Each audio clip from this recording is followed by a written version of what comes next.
Halo semua, perkenalkan kami dari kelompok kedua pada mata kuliah Perencanaan Keuangan Syariah.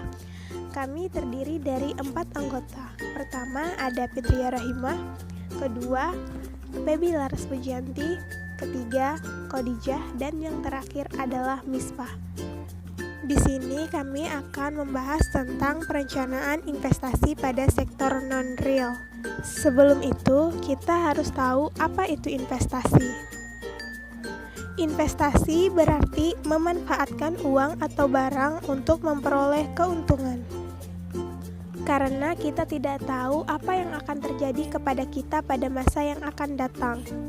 Maka dari itu dibutuhkan suatu tindakan untuk mempersiapkan diri terhadap segala kemungkinan yang akan terjadi di masa yang akan datang. Dengan berinvestasi, kita akan mendapatkan keuntungan. Pertama, menghasilkan uang. Kedua, melindungi kekayaan. Ketiga, menambah kemampuan konsumsi. Dan yang keempat, mempersiapkan masa pensiun sedini mungkin. Investasi di sini dapat dilakukan pada 2 sektor. Pertama, sektor real. Kedua, sektor non-real. Sektor real adalah sektor investasi yang bentuknya dapat dilihat secara fisik, seperti properti, emas, dan lainnya yang sudah dibahas oleh kelompok sebelumnya. Di sini pembahasan akan mengarah pada sektor non-real saja.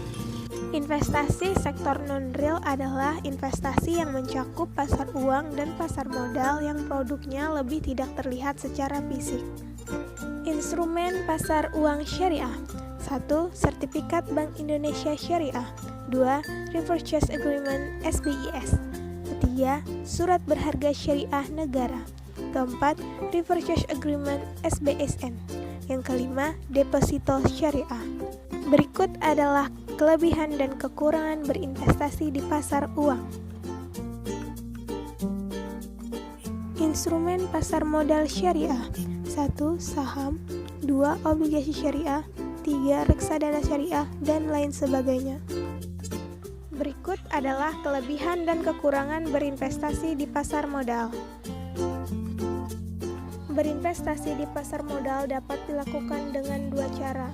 Pertama, investasi secara langsung, yaitu dilakukan dengan cara membeli saham atau obligasi sesuai kehendak Anda tanpa melalui manajer investasi. Investasi langsung mengharuskan Anda mempunyai akun rekening di perusahaan sekuritas. Investasi ini juga menuntut pengetahuan dan pengalaman mengenai pasendiri saham yang akan dibeli, waktu yang tepat untuk membeli atau menjualnya kembali. Kedua, investasi secara tidak langsung. Investasi secara tidak langsung bisa dilakukan dengan cara memanfaatkan jasa manajer investasi. Manajer investasi merupakan pihak yang mengelola uang Anda untuk dibelikan produk-produk investasi yang komposisinya sudah ditentukan. Manajer investasi tersebut berdasarkan analisis fundamental, teknikal saham maupun obligasi penyusun produk investasi tersebut yang dikenal dengan reksadana, sehingga jelas bahwa investor mempercayakan uangnya untuk dikelola manajer investasi dengan harapan tingkat resiko yang dihadapi lebih kecil daripada secara langsung beli saham atau obligasi tanpa bantuan manajer investasi. Semua investasi yang ada di sektor non-real tersebut memiliki kelebihan dan kekurangannya masing-masing. Jika Anda ingin berinvestasi tapi takut dengan risiko yang tinggi, maka lebih baik berinvestasi di pasar uang yang memiliki risiko cenderung rendah. Tapi jika Anda pemula dan ingin berinvestasi di pasar modal, maka sebaiknya memilih reksadana sebagai tempat awal investasi.